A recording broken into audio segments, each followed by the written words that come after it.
Hello guys, so in today's video I'm going to show you how to clean up your Mac desktop folders, how to basically have them in one line and sometimes even alphabetically if you want to.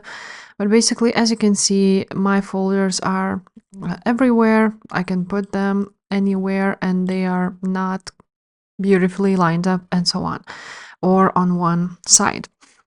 So, first of all, of course, leave a like on this video and subscribe to my channel. And now to fix this, all you have to do is actually just click your mouse right click. And as you can see, there's a lot of options here. So we're gonna, you can clean up by, but I'm just gonna click on clean up. And after this, here it is, clean up by name. So you can clean up by name, and as you can see, they are perfectly lined now. Again, let's clean up. Clean up by, for example, date created. You can basically do any of these, and that's it. So if this video was helpful, please leave a like and subscribe to this channel, and I will see you next time.